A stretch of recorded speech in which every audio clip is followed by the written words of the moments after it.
बिस्मिल्लाहिर्रहमानिर्रहीम। हम जो है आज से नेक्स्ट जेएस का कोर्स स्टार्ट करने वाले हैं। और नेक्स्ट जेएस के कोर्स में बेताशा चीज़ें जो है बेसिक लेवल से सीखना शुरू करेंगे, प्रोजेक्ट सेटअप करने से लेके फिर एडवांस लेवल तक के जाएंगे, देन प्रोजेक्ट बना रहे होंगे। तो सबसे पहले हम नेक्स्ट जेएस में क्या सीखने वाले हैं? सबसे पहले देखेंगे what is next JS, next JS हमारे पास क्या है और उसका यूज केस क्या है। उसके बाद देखेंगे हम स्टैटिक्स प्रॉप्स, देखेंगे स्टैटिक्स पास, देखेंगे क्या स्टैटिक्स प्रॉप्स है हमारे पास। और घट्टी स्टैटिक्स शुक्रिया घट्टा यार,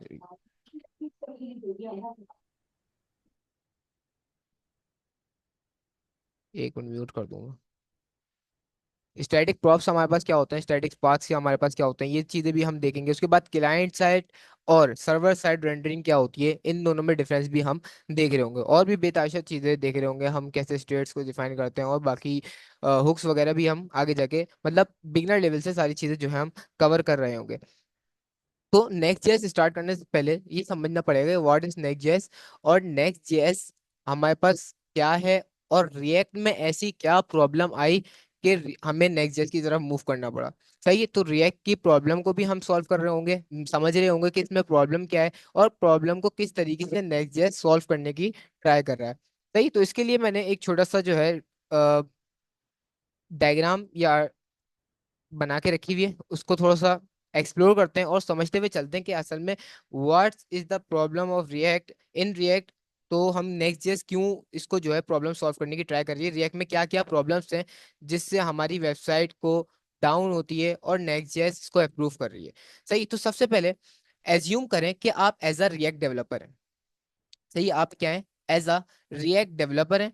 सही, और आप एक जो है प्रोजेक्ट बिल्ड कर, आपके पास ये प्रोजेक्ट बनाया आपने। सही है, रिएक्ट डेवलपर है आप, उसने प्रोजेक्ट बनाया। एक प्रोजेक्ट के अंदर सिंपल क्या क्या चीज होती है, स्टेट्स होते हैं, यूज इफेक्ट्स होते हैं, एपीआई वगैरह होती हैं। सही है, तो हमारे पास है एक प्रोजेक्ट है आपके पास, उसके अंदर स्टेट्स है, यूज इफेक्ट्स है और एपीआई है। आपने प्रोजेक्ट को बिल्ड करा, एनपीएम रन बिल्ड करके प्रोजेक्ट सर्वर पे डिप्लॉय करते हैं। आपने जो है प्रोजेक्ट को बिल्ड करा और तमाम एट द एंड रिएक्ट हमारे पास क्या करता है, हमारे पास जेएस की फाइल्स बनाता है। रिएक्ट हमारे पास क्या करता है, एट द एंड तमाम हमारे प्रोजेक्ट की जेएस की फाइल्स क्रिएट करता है। तो जैसे ही आपने बिल्ड करा, हमारे पास क्या बनी, जेएस की फाइल्स बिल्ड हो गई। सही, यहाँ तक कि हमें समझ में आ गया जेएस क्या करता, रिएक्ट हमारे पास क्या करता है। पहले हम पूरा प्रोजेक्ट इनिशियलाइज करते हैं, पूरा प्रोजेक्ट बनाते हैं, उसके अंदर हमारे पास एपीआई, यूज इफेक्ट, होस्ट वगैरह होते हैं। देन हम जब प्रोजेक्ट बिल्ड करते हैं, तो हमारे पास जब प्रोजेक्ट बिल्ड होता है, तो वो एट द एंड क्या करता है, जेएस फाइल्स में हमारी सारी चीजें कन्वर्ट कर रहा होता है। सही, यहाँ तक कि हम समझ में आ गए हमारे पास क्या चीजें होती हैं। देन उसके बाद क्या होता है, जैसे कोई भी यूजर है, आपने वेबसाइट जो है डिप्लॉय कर दी, कोई भी यूजर आपकी वेबसाइट पे आता है, तो रिएक्ट में यहाँ पे क्या प्रॉब्लम है। जैसी कोई यूजर आपकी वेबसाइट पे आएगा, तो यहाँ पे रिएक्ट में क्या होगा, सबसे पहले उसमें यूज इफेक्ट रन होंगे। यूज इफेक्ट जैसे ही रन होंगे, तो यहाँ पे टाइम लगेगा।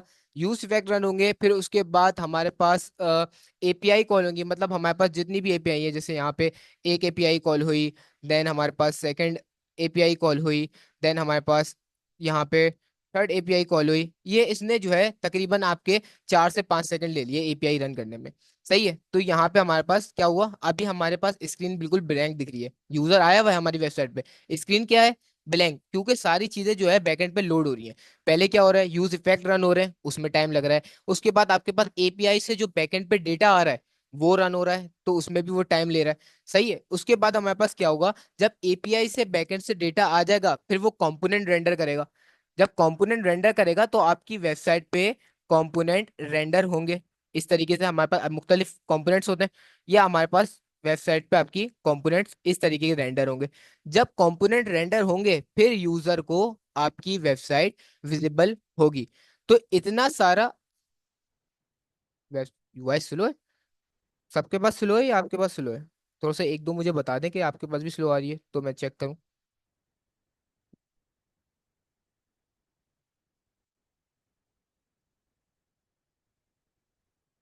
स्लो है, एक मिनट।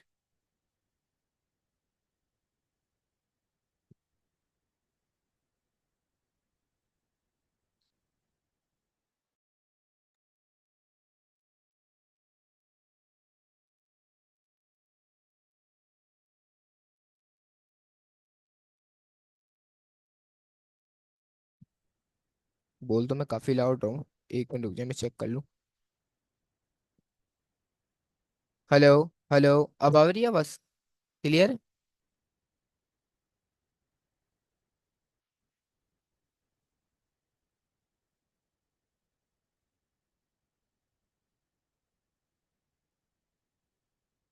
लो।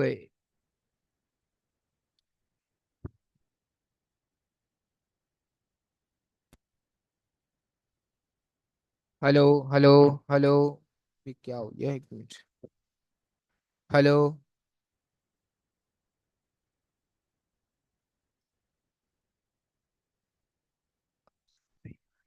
सही आ रही है अब।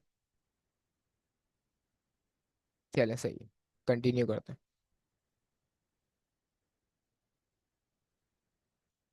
कहाँ पढ़ते हैं हम लोग। हाँ। तो जब यूजर आया, दोबारा से एक दफा रिवाइज कर ले रहे हैं, यूजर आपकी रिएक्ट वेबसाइट पर आया।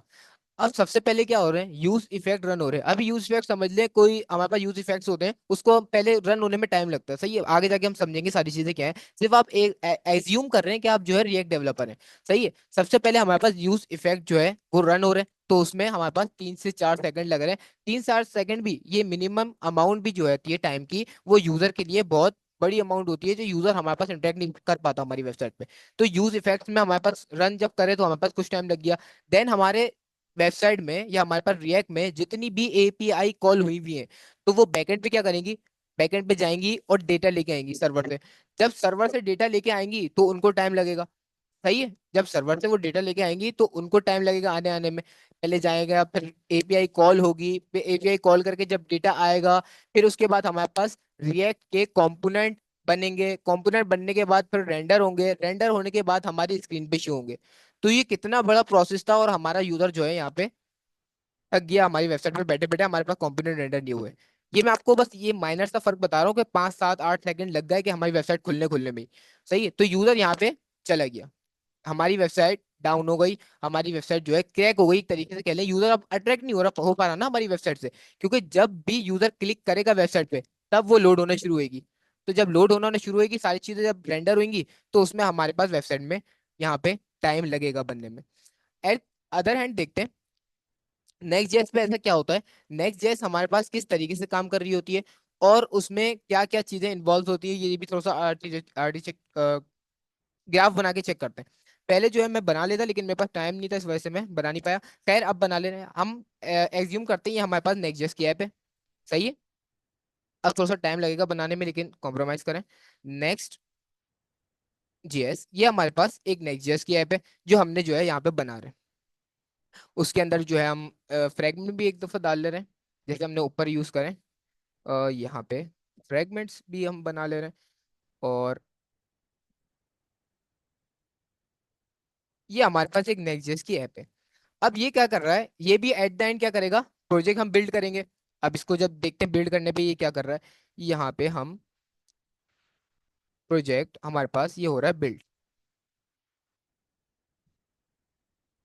जैसे हमारे पास ये प्रोजेक्ट बिल्ड हो रहा था, एट द एंड प्रोजेक्ट पूरा कंप्लीट होकर बिल्ड हो रहा था, इसी तरीके से नेक्स्ट जेएस भी हमारे पास क्या हो रहा है, बिल्ड हो रहा है। अब जैसी नेक्स्ट जेएस में हमारे पास क्या फायदा है, जैसी नेक्स्ट जेएस बिल्ड हुआ, जैसे हमने नेक्स्ट जेएस को बिल्ड करा, तो इसने प्रोडक्शन लेवल पे जाने से पहले पहले यहाँ पे क्या करा, पहले मुझे बना के रख लेना चाहिए था HTML, देन दोबारा रिवाइज करेंगे CSS।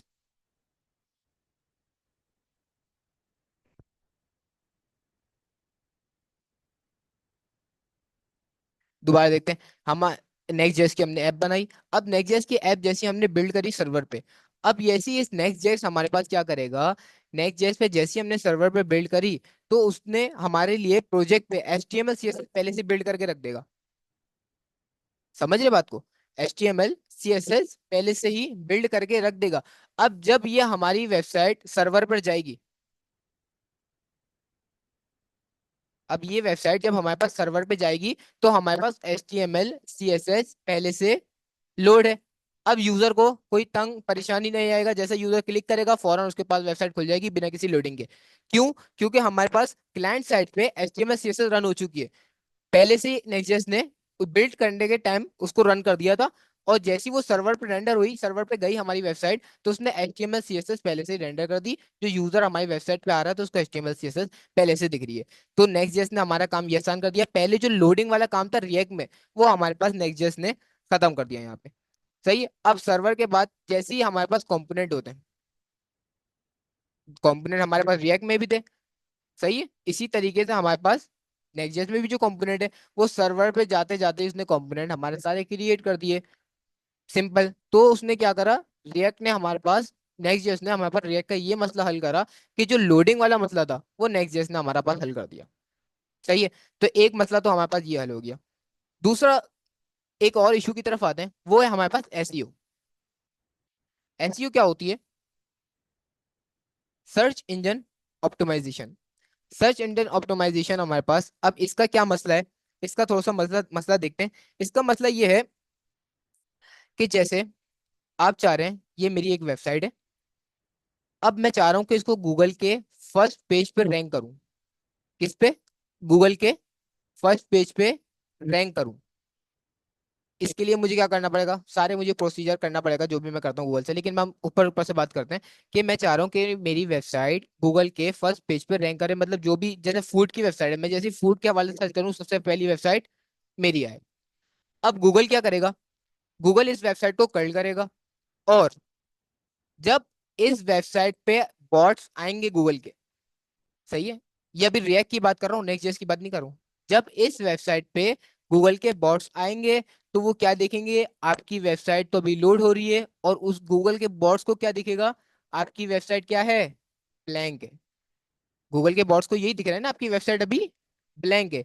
तो जैसे ही गूगल गूगल के बॉट्स को ये दिखेगा ब्लैंक है, तो आपकी वैसी वेबसाइट की एसईओ डाउन हो जाएगी, क्योंकि आपके पेज पे अभी कुछ रेंडर ही नहीं है। क्या वो ऊपर करे? समझ रहे बात को? एक तो हमारे पास ये मसला हो गया एसईओ में, कि हमारे पास जब गूगल के बॉट्स आएंगे एसईओ के लिए, तो हमारे पास क्या होगा, पेज ब्लैंक है अभी, ना कुछ अभी दिख रहा है, क्योंकि एपीआई से भी डेटा आने में टाइम लगेगा। फिर उसके बाद हमारे पास सारे जितने भी कंपोनेंट्स हैं वो रेंडर होंगे। तो जैसे ही गूगल के बॉट्स आए, अभी हमारे पास वेबसाइट बिल्कुल ब्लैंक है, तो उसने क्या समझा, अभी वेबसाइट के आपके पास कुछ भी नहीं है, तो उसने वैसी एसईओ की रैंकिंग क्या कर दी, लो कर दी। एट द अदर हैंड, अगर हम देखें नेक्स्ट जेएस पे, तो नेक्स्ट जेएस पे हमारे पास पहले से ही रेंडरिंग हुई हुई है एचटीएमएल सीएसएस, पहले से HTML CSS रेंडर हुई हुई है। जैसे ही गूगल के बॉट्स आएंगे, तो हमारे पास HTML CSS पहले से ही मौजूद है, गूगल की लोडिंग की जरूरत ही नहीं है। तो हमारे पास ऑटोमेटिकली एसईओ जो है वो रैंक करेगी, और गूगल के फर्स्ट पेज पे भी आएगी, और एसईओ की परफॉर्मेंस भी बहुत अच्छी होगी। तो ये हमारे पास कुछ मसाइल बोल रहे हैं, या कुछ जो है प्रॉब्लम्स थी रिएक्ट में, जो हमारे पास नेक्स्ट जेएस यहाँ पे सॉल्व कर रहा है। दोबारा एक दफा जो है समराइज कर ले रहे हैं, हम लोगों ने क्या क्या पढ़ा। हमने सबसे पहले देखा है कि आप एज्यूम करें कि आप एज अ रिएक्ट डेवलपर हैं, सही है, और आपने एक प्रोजेक्ट इनिशियलाइज करा है। उस प्रोजेक्ट में क्या होता है, स्टेट्स होते हैं, यूज इफेक्ट्स होते हैं, और एपीआई वगैरह होते हैं। सही, आपने प्रोजेक्ट बिल्ड करा। अब एट द एंड हमारे पास रिएक्ट क्या करता है, पूरे प्रोजेक्ट में जीएस फाइल्स क्रिएट कर देता है। और जीएस फाइल्स का तो आपको पता है लोड कितना होता है। जीएस फाइल का कितना लोड होगा, बहुत लोड होगा, क्योंकि सारी फाइल्स को ये जीएस में कन्वर्ट करेगा। तो जीएस फाइल का लोड बहुत है। अब जब यूजर आपकी वेबसाइट पे आया, सही है, तो सबसे पहले आपकी वेबसाइट पे यूज इफेक्ट्स रन होंगे, सही है, जिसमें टाइम लगेगा। लोडिंग में टाइम लगता है ना, एकदम थोड़ी सारी चीजें हो जाती हैं। पहले लोडिंग में टाइम लगेगा यूज इफेक्ट में, फिर उसके बाद आपकी एपीआई कॉल होंगी। ये एपीआई मैंने लाइंस बनाई है, समझे, एपीआई कॉल्स होंगी सर्वर पे। सब सर्वर से जब एपीआई से डेटा आएगा, फिर उसके क्या बनेंगे, कंपोनेंट्स बनेंगे। कंपोनेंट्स बनने के बाद आपकी स्क्रीन पे वो कंपोनेंट्स क्या होंगे, शो होंगे। जब कंपोनेंट बनने के बाद आपकी स्क्रीन पे शो होंगे, फिर उसके बाद यूजर आपकी वेबसाइट देख सकता है। इसमें कितना टाइम लगा हमारे पास, 8 से 10 सेकंड इजिली लग गए। कोई भी, अगर आप भी कोई वेबसाइट खोले हैं उसमें टाइम लग जाए, तो आप फौरन पीछे हट जाते हैं। मतलब कोई कौन देखे इतनी देर में, कोई और सी वेबसाइट खोल ले रहा हूँ मैं, ऐसे ही होता है ना। तो इसी तरीके से हमारी रैंकिंग गिरी जाती है। तो at the other hand next JS ने हमारे पास क्या आसानी करी, नेक्स्ट जेएस ने हमारे पास आसानी करी, जैसे हम प्रोजेक्ट को बिल्ड करते हैं, तो बिल्ड करते टाइम ये हमारे पास HTML CSS को क्रिएट कर देता है। और जैसे ही वो सर्वर पे हमारे पास लोड होती है वेबसाइट, तो हमारे पास पहले से ही HTML CSS बनी हुई होती है, जो यूजर को डायरेक्टली दिख जाती है बिना किसी लोडिंग के। तो सबसे पहले तो हमारे पास नेक्स्ट.js ने ये मसला हल करा। दूसरा मसला है हमारे पास एसईओ का। एसईओ मतलब नाम जल्दी से निकल गया। SEO, search engine optimisation. Search engine optimisation हमारे पास, मैं चाह रहा हूँ कि मेरी वेबसाइट जो है फर्स्ट पे रैंक करे। सही है, गूगल के पहले पेज पे रैंक करे, मतलब कोई भी किसी हवाले से मेरे पास वेबसाइट हो, ब्लॉग की वेबसाइट हो, या मेरे पास एज अ अकेडमी की वेबसाइट हो, एज अ फूड की वेबसाइट हो, किसी किस्म की भी कोई भी वेबसाइट हो, उसको जो है मैं चाह रहा हूँ गूगल पे कोई भी सर्च करे किसी भी हवाले से तो सबसे पहले मेरी वेबसाइट रैंक करे। तो इसके लिए मैं गूगल से जो भी करना चाहूँ, मतलब बातचीत जो होगी वो मेरी होगी, उसके बाद मैं चाह रहा हूँ कि फर्स्ट पेज पे रैंक करे। अब इसके लिए क्या होगा, जैसे ही आप ये करवाएंगे तो आपके पास सबसे पहले गूगल क्या करेगा, कर्ल करेगा, और देन जब गूगल के बॉट्स आपकी वेबसाइट्स में आएंगे तो रिएक्ट में क्या होगा, आपके पास अभी तो लोडिंग हो रही है, जैसी बॉट्स आपके वेबसाइट पे आए तो क्या हो रही है, अभी लोडिंग हो रही है, तो बॉट्स क्या समझेंगे आपकी वेबसाइट पे कुछ है ही नहीं, और ऑटोमेटिक क्या हो जाएगी, एसईओ रैंक डिक्रीज हो जाएगी। एट द अदर हैंड अगर नेक्स्ट पे देखें, हमारे पास पहले से ही HTML CSS बिल्ड हुई हुई है, जैसी बॉट आएंगे सब चीज हम उनको दिख जाएगी, क्योंकि जेएस तो इसमें भी टाइम ले रही है, नेक्स्ट जेएस में। अदर एंड जेएस तो इसमें भी टाइम ले रही है, क्योंकि जेएस का बंडल जो होता है वो बहुत लोडेड होता है। जेएस टाइम इसमें भी ले रही है, लेकिन यहाँ पे HTML CSS पहले से रेंडर हो जाएगी, क्योंकि एज अ क्लाइंट साइड अगर देखें तो सबसे पहले HTML CSS दिखेगी ना, ये डायरेक्ट आप वेबसाइट ऑन करते ही फंक्शनल यूज करना शुरू कर देंगे। पहले से स्क्रॉल करते हैं, जब तक कि आप स्क्रॉल करेंगे सारी चीजें पीछे से रेडी हो जाएंगी।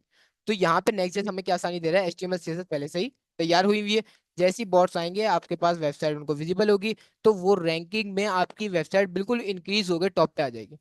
तो ये हमारे पास एसईओ में ये हमारे पास फायदा है।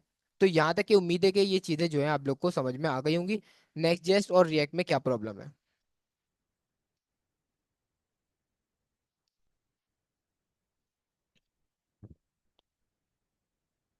डन है यहाँ तक के?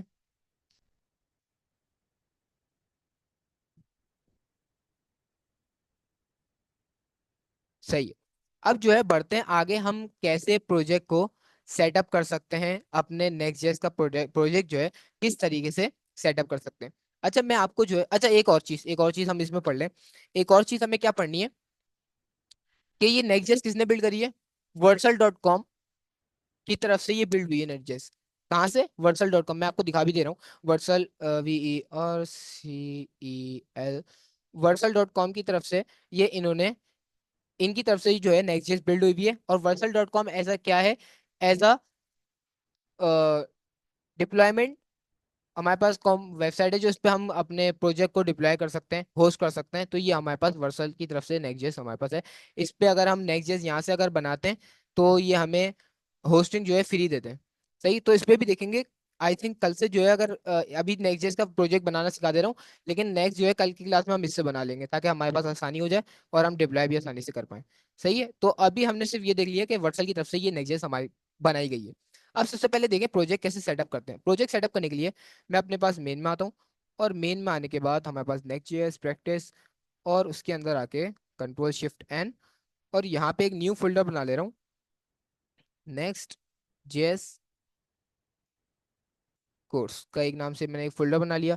देन इसके अंदर जाते हैं, और आज हमारे पास कौन सी क्लास है, क्लास 1 है,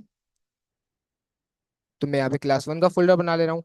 इसके भी अंदर जाते हैं, और यहाँ पे लिखता हूँ CMD कमांड प्रॉम्प्ट, यहाँ पे लिखिए code space dot. Code space dot का मतलब है, कोड तो हमारे पास VS कोड की तरफ से दिया गया है, तो इसका कोड क्या है, उन्होंने क्या कीवर्ड दिया हुआ है हमें, कोड। कोड लिखोगे तो VS कोड कोड खुल जाएगा। स्पेस डॉट का क्या मतलब है, करंट डायरेक्टरी में, कि मेरे पास जो करंट डायरेक्टरी में अभी खड़ा हूँ, करंट डायरेक्टरी मतलब डायरेक्टरी या फोल्डर एक ही बात है, करंट फोल्डर में खोल दो, करंट फोल्डर में जो खड़ा हूँ उसमें आप मेरे पास VS कोड खोल दो, कोड स्पेस डॉट। अभी करंट मेरे पास क्या है, डायरेक्टरी क्लास 1 की, तो क्लास 1 में ये मेरे पास एक VS कोड खोल देगा। जैसे मैंने कोड स्पेस डॉट करा, तो यहाँ पे VS कोड पे मेरे पास एक इसने क्लास 1 का फोल्डर खोल दिया।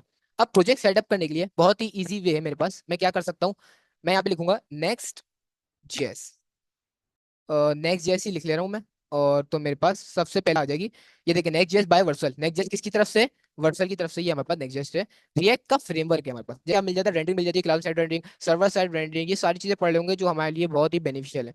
उसके बाद हम नीचे आते हैं थोड़ा सा, तो यहाँ पे लिखा हुआ है गेट स्टार्टेड, और यहाँ पे भी इन्होंने कमांड दी हुई है, इससे भी स्टार्ट कर सकते हैं, लेकिन मैं आपको गेट स्टार्ट से दिखा दे रहा हूँ। जैसे गेट स्टार्टेड पे क्लिक करेंगे तो यहाँ पे इन्होंने इंस्टॉलेशन का यहाँ पे बताया होगा, ये देखिए सेकंड पे इंस्टॉलेशन है, इंस्टॉलेशन पे ऊपर जाते हैं और थोड़ा सा नीचे आते हैं, तो इन्होंने यहाँ पे टर्मिनल पे एक कमांड दी हुई है, npx create next app at the rate latest. सही है। यहाँ पे क्या मतलब है npx, मतलब npm से एक प्रोजेक्ट डाउनलोड करो। npm पे किसी ने ये प्रोजेक्ट क्रिएट करके रखा हुआ है, जो हम वहीं से डाउनलोड करते हैं। हमें बार बार पूरा प्रोजेक्ट बिल्कुल जीरो से बनाने की जरूरत नहीं है। किसी ने भी प्रोजेक्ट बनाया हुआ है, तमाम फाइल्स वगैरह, अब मैं ये npx की कमांड रन करूंगा तो पूरा वहां से प्रोजेक्ट मेरे पास इनिशियलाइज हो जाएगा। मुझे हर फाइल जो है बिल्कुल स्क्रैच से क्रिएट करने की जरूरत नहीं है। अब मैंने बोला npm तो हमने पढ़ा था टाइपस्क्रिप्ट में। npm जब हम अपना प्रोजेक्ट वहां पे डाल देते हैं तो उसको डाउनलोड करने के लिए हम npx की कमांड रन करते हैं, npx क्रिएट नेक्स्ट ऐप। सही। क्रिएट नेक्स्ट ऐप करो, npx के जरिए हमारे पास एक नेक्स्ट ऐप क्रिएट करो at the rate latest. Latest का मतलब है लेटेस्ट वर्जन का। सही है। यहाँ पे मैं करता हूँ कॉपी। कॉपी करने के बाद ये कॉपी हो गया। उसके बाद मैं आता हूँ अपने टर्मिनल पे, या कमांड प्रॉम्प्ट बोलने आप, यहाँ पे मैं कर देता हूँ पेस्ट। जैसे ही मैंने पेस्ट करा, मैं करता हूँ यहाँ पे एंटर।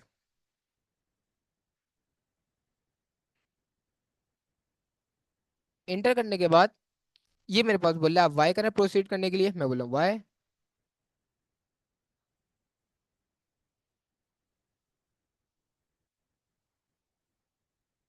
क्या हो गया इसको, वाई, एंटर।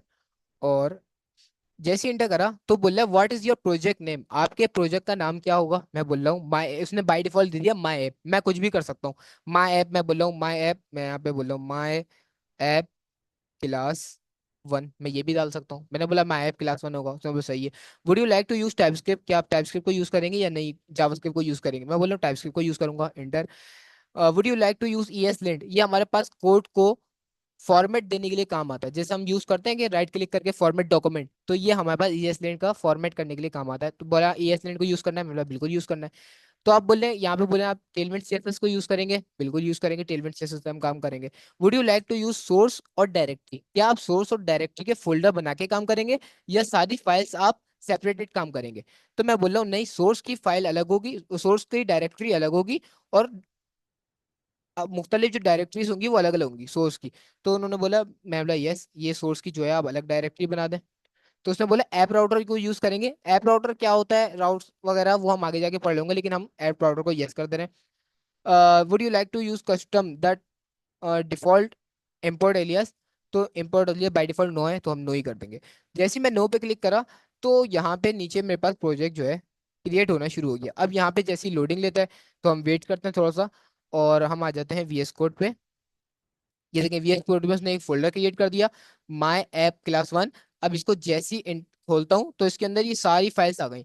अब ये npx से डाउनलोड करा है तो सारी फाइल्स मुझे बनी बनाई मिल गई। अगर मैं खुद से अगर क्रिएट करने जाऊँ तो सब मुझे खुद बनाना पड़ेगा, और हर एक के अंदर जो कॉन्फ़िगरेशन लिखी हुई है वो मुझे खुद लिखनी पड़ेगी। कितना आसान हो गया, किसी डेवलपर हम डाउनलोड कर लेते हैं। तो ये आसानी हमें कौन दे रहा है, npm दे रहा है, नोड पैकेज मैनेजर। तो ये सारी फाइल्स हमारे पास आ गई। अभी थोड़ी सी लोडिंग से ले रहा है, और लोडिंग जब ले लेगा तो हम आज की क्लास में हेलो वर्ल्ड कर लेंगे। ये देखिए सोर्स की डायरेक्टरी यहाँ पे बन गई। सब उसने पूछा था मुझसे सोर्स की डायरेक्टरी बनाऊं या नहीं बनाऊं, तो हमने क्या बोलता है यस सोर्स की डायरेक्टरी बनानी है। जैसे इसको खोला मैंने, अब सोर्स की डायरेक्टरी के अंदर उसने तमाम लेआउट पेजेस वगैरह क्रिएट कर दिया। अगर सोर्स की डायरेक्टरी नहीं करता तो वो ये सारी चीजें हमें बाय डिफॉल्ट क्रिएट करनी पड़ती। हम कर भी सकते हैं, सोर्स की डायरेक्टरी को नहीं भी बना सकते हैं, लेकिन अच्छी बात है कि अगर एक फीचर मिल रहा है हमें तो उसको यूज करना चाहिए। हमने सोर्स की डायरेक्टरी बना के हमें सारी चीजें बनी बनाई मिल गई, अब उसको हम यूज कर सकते हैं। अब देखते हैं हमारे पास लोडिंग कंप्लीट हो गई है। आई थिंक लोडिंग जो है हमारे पास कंप्लीट नहीं हुई है। लोडिंग जो है कंप्लीट होती है, देन उसके बाद देखते हैं हम हेलो वर्ल्ड कैसे करते हैं, और थोड़ा फाइल्स को देखते हैं। npm one one one one create हो जाओ भाई।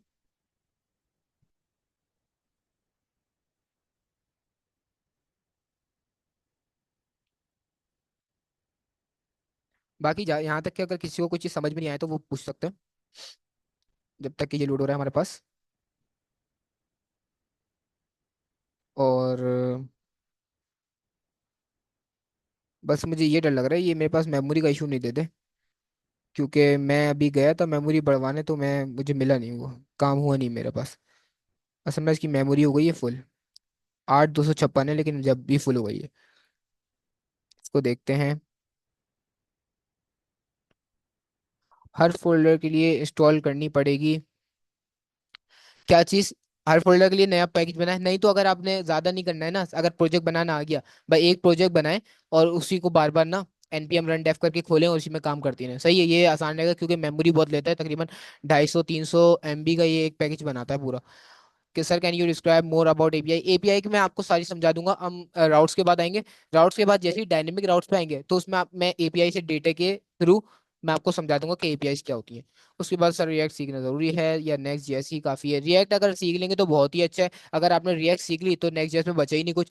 अगर रिएक्ट सीखने के बाद नेक्स्ट जेएस ऐसा है कि आपने रिएक्ट सीख ली, उसके बाद नेक्स्ट जेएस में आप रिएक्ट में आप दो तीन चीजें और मिला दें तो वो आपकी नेक्स्ट जेएस बन गई। सही है। हम नेक्स्ट जेएस में भी कंप्लीट रिएक्ट ही लिख रहे होंगे।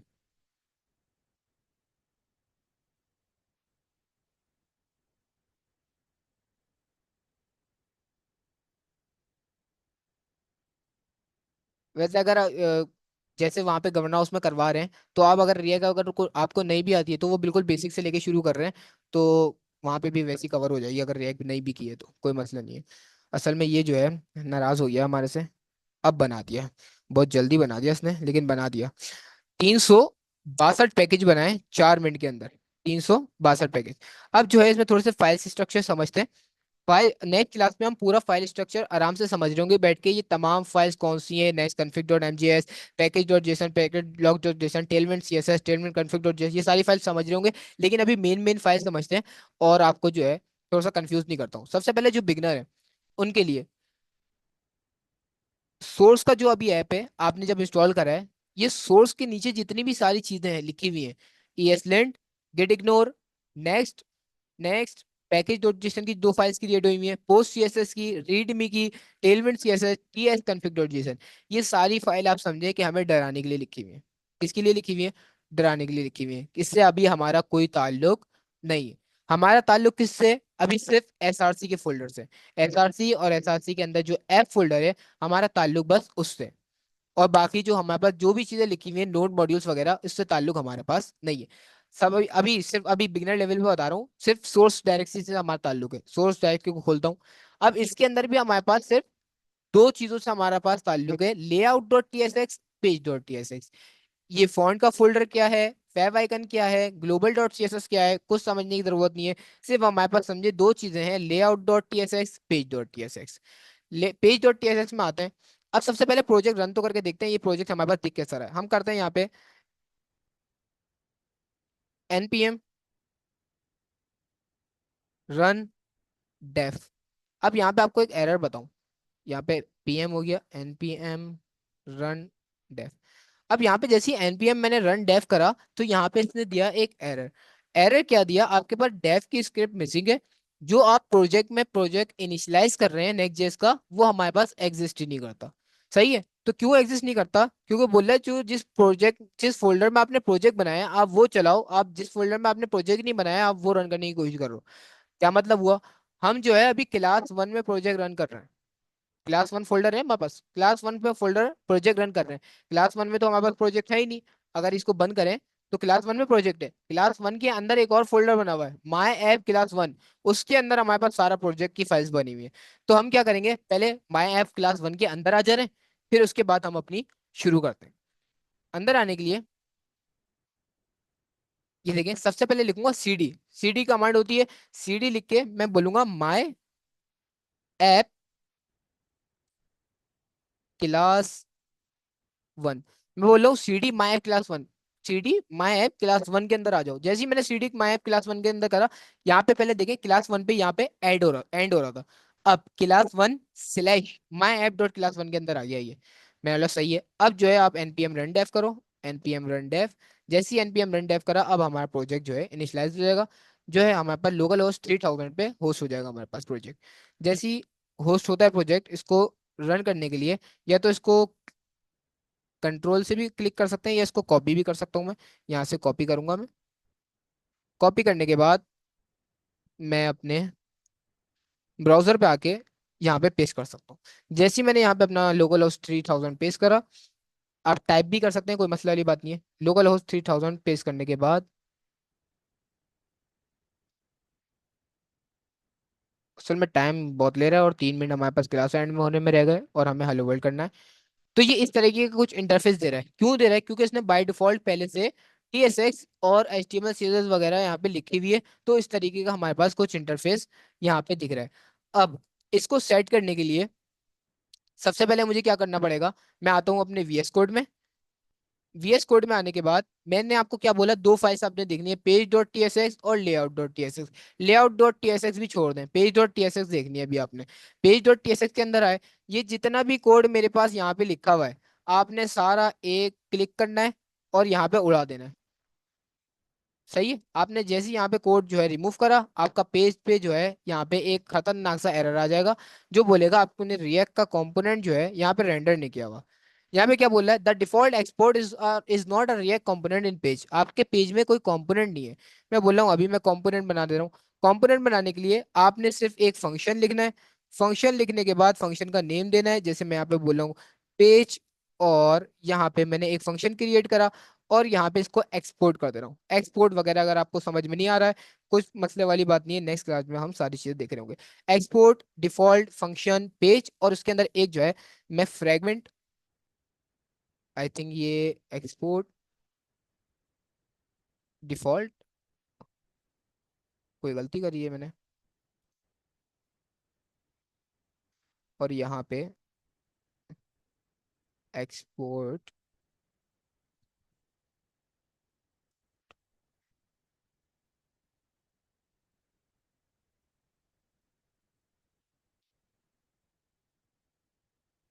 हाँ सही, रिटर्न नहीं लगा।